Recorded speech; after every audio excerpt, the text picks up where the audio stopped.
Yo, what's up guys? Red Cloud here. Today I'm going to be showing you guys what I think is probably the best Warzone loadout if you want to play a long distance slash late game focused kind of camp heavy playstyle. I think this loadout is absolutely insane. I mean, I've gotten so many really good clips of just triple kills, like multiple squad wipes with this single loadout. It's absolutely broken. Well, as you guys can tell, it's gonna be the Odin, and I'm going to I actually have it called the 2-tap because I just have 2-tap people in the skull with it. It's absolutely ridiculous. No, don't get me wrong, this is a beast for long distance, but you can modify it to tone down the range and the immobility, and by sacrificing a little bit of recoil control, you can increase its mobility quite a substantial amount, and you can actually make it a little bit more overall balance for all playstyles. Basically, not really would I say it's better than an SMG or an M4A1 in close quarters, obviously, but you know, medium range, yeah, definitely this thing will shred if you configure it in the other version that I'll show you guys. But basically, this is how I have it set up. I have a losses suppressor. I do not have the, I think it's the monolithic suppressor. I have a Colossus suppressor, so I'm using what I have available right now, but it could potentially get better. But this thing is huge. Like, this is a tactical one, and this is a Colossus one. It's huge. So good for sound suppression, damage range, and recoil control. So that's really good. And yeah, I always have that one on. For the barrel, this is where a lot of differentiation can come from. 810 millimeter to 420 millimeter. So 810, really good for long range, you know, just straight up beaming people from like far distances. Definitely super good. It's basically almost like a mixture of a FAL and a Kar 98 hitting you repeatedly. It's basically like getting hit by a Dragunov, like I don't even know how many times, 2-3 times. So you hit somebody 3 times with this weapon and they're gonna die. It's pretty freaking insane if you use the 810. If you wanted something smaller, you could go the 420 millimeter, which is obviously, you can tell the accuracy, range, and control go down quite a bit, but the mobility goes up a substantial amount. So obviously, if you wanted to kit this to be a little bit more mobile, you'd go into there. But if you wanted slightly better balance between mobility and obviously the control and all that stuff, you could use the 730, which is a pretty decent balance between both of them. And that's what I really like about the Odin, is that you can basically kit this weapon to be a mixture of, you know, high range or close quarter combat if you really like are decent at hitting your shots, because this weapon, its clip size is not big at all. So you have to make sure that if you're using this weapon, you have really good accuracy. You have to have really precise aim, and you need to not spray. You need to hit all your shots. So very important, because you will die if you do not. Trust me, I have died quite a bit, but I've killed a lot more people than I have died when using this weapon, so that is a fact. No laser. Lasers are useless for this. We will not be hip firing. Like I said, no spraying, just accurate aiming. This is really it's a preference for me, because like I said, I'm pretty good at aiming, pretty accurate. Have a lot of precision with my aim, so I use a holographic sight. You can also use a hollow sight. These are pretty good too. I find that these are basically the same distance, but I like the holographic sight, the APX5. That's pretty dope. If you wanted to use a thermal snipe on it, you also could. So the Solo Zero NVG, pretty decent. If you were using something a little bit more close quarter, I probably would use like a mini reflex if you were going to use a sight. Other than that, I would not use a sight on it. If I am focused on close quarter combat, I would just run it with like a reflex sight or something like that. There's no point in running a 3x or anything unless you want to go crazy and hit it with the sniper scope, which it would work with. Kind of disgusting. Stock, I don't use a stock. I find that the stocks are not really that useful for what the whole like slot that you take up for it. You can have something that improves in more categories, so I don't use it. No perks. Rear grip, I have a granulated grip tape. I find that if you wanted to use something a little bit more close quarter oriented, you would use the stippled grip tape, and this would be really good if you wanted to use the previous like 420mm barrel, and maybe not the monolithic suppressor. Maybe you wanted to use like a compensator or something like that. That would be really good for that. So yeah, that would definitely be my second option. Like I said, if I was building this in a mobile or type of format, but this is definitely really freaking good for long range, close quarter, long range fighting. Ammo, this is the problem with this weapon. It has a 20 mag clip in it, so like I said, very important that you hit your shots. I don't even have the 30 round clip, and I find that 5 extra bullets is not gonna help me out. So like I said, accuracy, very important. Underbarrel, this is probably like where you can pick like what you like, you know, to mess around with here, because like I find that commando grip, commando foregrip is really good if you want to be even campier, but I find that it's kind of unnecessary with the range the weapon works. I find that having that control, the tactical foregrip is like definitely, I think, the best when it comes down to it. Like Ranger is pretty good.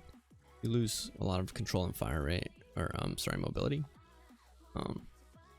Yeah, tactical foregrip, I think, is the best when it comes down to it. Really haven't messed around too much, other than, you know, the fact that its only trade-off is aiming stability and movement speed. So you lose movement speed, but with the commando you get recoil stabilization, aiming stability, but you lose a lot more movement speed. So you don't want to be completely, you know, just out there in the boonies, you know. So I'm gonna configure it right now how I would use it if I was playing more W key heavy. So like I said, this is the full range, straight up. This is a laser, but I'm gonna configure it right now so that I was using it, if I'm using it more of like a close quarter type of way. I actually don't think the 420 is that good. I think the 730 is the best trade-off if I was running that. I also don't use a sight on it when I am spraying, or just W key. I use stippled with a 25 round mag, and then yeah, just continue to use the tactical. Basically, like I really do think it's the best one for the Odin. And then the suppressor, you know, you could probably get away with it since you are being like close quarter, and since you don't have the scope on it, like the scope is mainly the main reason why I use this suppressor. So you could get away with using the compensator, which is the next thing I would use, or the muzzle brake, which is also another good thing, but I think the compensator is probably the best because of the stats that it gives. It's already a super accurate weapon, so a little bit of accuracy taken away from it, it's not that big of a deal. But yeah, this is the, I think, best loadout for the Odin in a more like close quarter slash medium range configuration. If you wanted to add an optic in here, in case you wanted to be like more medium to long range, I'd recommend taking out the 25 round mag and putting in a you know, the AP something, whatever, AP X5 hollow. So now that we've got the Odin taken care of, I guess my secondary, I mean, basically, like, it doesn't really need to be explained. Like, handguns are decent if you level them. If you wanted to use dualies, a dual akimbos, cool. If you're accurate with the deagles, cool. But I think if you want to actually cheese people and win and get easy kills, cannot go wrong with an RPG-7. It's basically free kills, especially endgame. If you really want to win, yeah, RPG-7, easily the best. So I don't run, I do not run whatchamacallit, overkill in Warzone, because I think you don't need it. I think there's more than enough ammo for a single clip, especially with such amount of range that you can configure this weapon to. Like, you definitely don't need the like a sniper or something like that, a sniper or anything.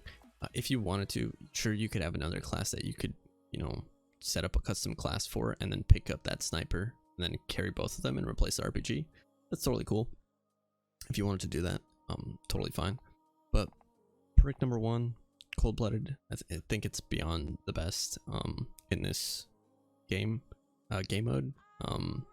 Just because if you think about it, late game, you have thermal ARs, thermal snipers, and I mean, like, just those two are just like more than enough reason not to use anything else.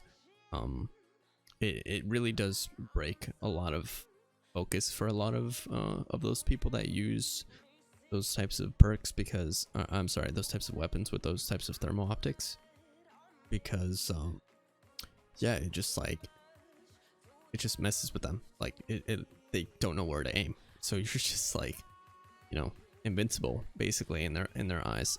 So cold-blooded, without a doubt, probably one of the best. And it also helps against the drones, the recon drones, I believe. So pretty lit. I guess if you weren't gonna use cold-blooded, like maybe it's like early game and you're not really afraid of snipers, I would use quick fix. That's probably the best. Yeah, probably quick fix, just because if you know, the way I see it is loadouts are situational throughout the game. So you have your primary first loadout, which might be the first quarter of the game, which is like high pace, close quarter action. You run, you know, the pre-made Odin with its like close quarter configuration plus like quick fix or something like that. You're not really scared of thermal optics or, you know, the thermal snipers, whatever. That's cool. But then you pick up a second loadout that you drop down because you're beastin', and then you obviously pick up cold-blooded because you're more scared of those campers at quarry, because I hate them too. Okay, all right. Anyway, second perk. Go on to that. This this is honestly, I think it's without a doubt probably the most popular one, but I see it never used on anybody. Like, I rarely ever see people, and the reason why I know people don't run it is because I pick up their pings on my UAVs and we always just slay them out. Like, it's kind of ridiculous. So without a doubt, Ghost is the best, undetected by UAVs, radar drones, and heartbeat sensors. Basically, if it's not the UAV spotting you, it's the radar drones and the heartbeat sensors, because people do run them in this mode. People creep and they just, you know, hold zone. They just like move slowly with the zone, especially late game. So the fact that you can be hiding and people not know where you are, because again, you're playing this more ranged, like, you know, it's amazing. It's definitely without a doubt like the best perk here for perk 2. Now, if you wanted to, you know, like if you wanted to snowball early game and you don't care about getting spotted by UAVs, you want to play aggressive with other people, like that's totally cool. Like I said, first quarter, first half, whatever of the match, run hardline. Hardline's super good, 25% off of kiosks, kill streaks, field upgrades, and armor plates. That's huge. Save a lot of money. You're able to buy cheaper UAVs. You're able to buy cheaper reses. Actually not reses. I lied about that. You're able to buy cheaper, you know, precision airstrikes. You're able to play more aggro. So that's huge. And I would avoid using overkill. Like I said, you can always pick up somebody else's loot as your secondary. You do not need to have a second weapon at all, because of, like I said, this weapon is completely busted. But on top of all of that, it's more than likely that you're gonna be able to find another weapon, even if it's just like a SCAR or an M13. Like, you don't need to waste a precious perk on this on a second weapon. So yeah, I think another thing, a point man, it's a little underrated, I guess. It's pretty useful because, you know, in this mode there's bounties, and your team gets a lot of money just from bounties, and it's pretty easy to snowball if your team is working with you and you're playing with like a pre-made group. Super easy to snowball with this. So I would use point man and hardline. I would use point man if you're with a pre-made group, hardline if you're solo, for the first half of the game. Second half of the game, I would use ghost and, like I said, cold-blooded. That's what I would use always, second half of the game. Perk 1 and perk 2. So perk 3, this is where it's not really, I don't know, there really isn't another option other than tune-up. And the reason why I say this is because Warzone only, you reduce your revive time by 25%, and 25% doesn't seem like a lot, but when you have 3 people, all 3 of you are very important. So resing your teammates 25% faster than everybody else, that is crucial, super important. But notice that it doesn't just say reduces revive time of teammates, it also includes self-reses. So I've seen people clutch so many times self-resing. It is probably the most important thing in this game, is just being able to self-res 25% faster. I mean, it's crucial.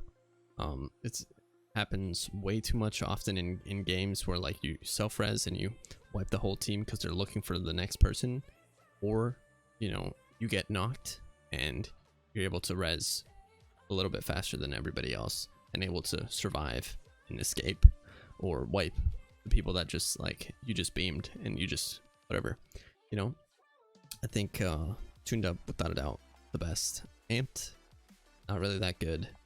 Rapno, it's pretty decent if you want to play, I guess, a lot more campier, but situationally not really that good. Battle hardened, not really that good either, just because nobody really uses flashes, stuns, and gas effects. Nobody really uses them late game. To be honest, they're not really that useful. I guess water is okay, but not really. Like I said, not really too useful late game. You're not gonna have time to just like sit there and hack somebody's C4 in the middle of like closing circle where it's the final circle and you're gonna get shot. So I don't know if tracker is really that useful. I haven't delved too much into it. Like, I guess it's good if you're like creeping behind somebody, but like, I don't know. Really, perk 3 has to go to tune up without a doubt. It's most utility, most beneficial of any of the perks. So lethal, I rock mostly claymores for late game, especially like second to third last circle. When we're running with a team, claymores are super useful, especially because you can pick up multiple of these. C4, without a doubt, probably is second best if you're gonna be playing a little bit more aggressive. I think everything else is kind of shit besides frag grenades. You can't go wrong. Semtexes can't go wrong.